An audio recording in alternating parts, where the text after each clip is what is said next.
Salut tout le monde et bienvenue à la vidéo où je corrige la page 279 et 280 de votre manuel. Ici, tu avais deux questions à compléter. La première, comme on peut voir, était longue. Tu avais besoin de faire une grande démarche, tandis que la deuxième était plus courte. Donc, pour la question numéro 13 ici, Gaël doit appliquer 2 couches de peinture. Il doit faire 2 couches aux 4 pieds de sa table, ainsi qu'à la surface latérale et au-dessus de sa table. On vous donne des informations par rapport aux pieds en disant que les pieds ont un diamètre de 9, donc ça implique que c'est un cylindre, et une épaisseur, et la table a une épaisseur de 3 cm ici.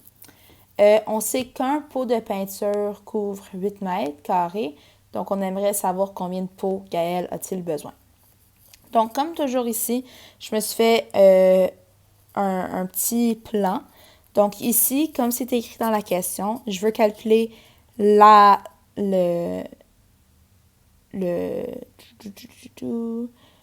dessus de sa table. Wow, désolé tout le monde. Donc, je calcule le dessus de sa table. Je veux aussi calculer les 4 rectangles qui forment la surface latérale de ma table et mes 4 pieds. Pensez-y, par contre, pour les 4 pieds, parce que ici, ce sont des cylindres. La base qui touche le sol, je ne vais pas la peinturer, et la base qui touche la table non plus. Donc ici, je fais vraiment le dessus de ma table, les 4 rectangles latérales qui forment la face latérale de ma table, et seulement la surface latérale du cylindre. Donc c'est ça que j'ai fait ici. Dessus de ma table, c'est un rectangle, base fois hauteur, 3,4 fois 1,5, assez rapide. Pour ma face latérale, j'ai 2 rectangles de cette mesure ici, de ce côté-là et d'en arrière. Et ces 2 rectangles-là ont une base de 3,4 et une hauteur de 3 cm. Tandis que les deux sur le côté, ce côté-ci et en arrière ici, ont des bases de 1,5 m et une hauteur de 3 cm. Ici, je peux voir qu'il y a une différence de mesure, il y a un petit piège, d'unité de mesure, il y a un petit piège. Donc, si c'est 3 cm, je vais bouger ma virgule 2 fois vers la gauche pour obtenir 0,03 m. Donc, c'est ça que j'ai fait ici. J'ai calculé l'aire des 2 rectangles comme ça, l'aire des 2 rectangles comme ça, et ce sont mes faces latérales. Je pourrais les additionner ensemble tout de suite si je veux, mais je ne vais pas faire ça.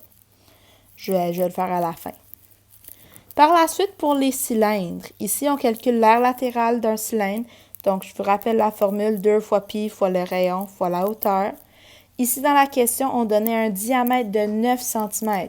Donc, ça fait un rayon de 4,5 cm. Et on le veut en mètres. Donc, j'ai transformé 4,5 en mètres. Je multiplie tout ça et ma face latérale de mon pied est d'environ 0,35 mètres carrés. Mais j'en ai 4, donc j'ai fait x 4 et ça me donne une surface latérale totale de 1,41 m pour les 4 pieds de la table. J'ai tout additionné ensemble pour obtenir la surface que je dois peinturer et c'est 6,81 mètres carrés. Par contre, ici, je vais mettre 2 couches, donc je vais devoir peinturer cette surface-là 2 fois. Et donc, ma surface totale est de 13,62 mètres carrés. Et ça implique que j'ai besoin de 2 pots parce qu'un pot couvre seulement 8 mètres carrés. Pour la question 15 ici, on parlait d'un diamant du pendentif de Léa qui a la forme d'un icosèdre. Donc, c'est 20 triangles équilatéraux. Et je sais que l'aire du diamant au complet est de 34,64 mm². Et j'aimerais trouver le périmètre d'une des faces, donc d'un des triangles équilatéraux qui forment mon diamant. Donc, ce que j'ai fait, c'est que j'ai fait l'aire de mon diamant divisé par 20, parce que je sais qu'il y a 20 triangles qui forment mon diamant, puis les triangles sont tous pareils. Donc, l'aire d'un triangle est de 1,732 mm². Et donc, j'ai fait un petit dessin ici. Je sais que c'est un triangle équilatéral, c'est dit dans la question. L'aire de ce triangle-là, c'est 1,732. Et la hauteur du triangle est aussi donnée dans la question, c'est 1,73.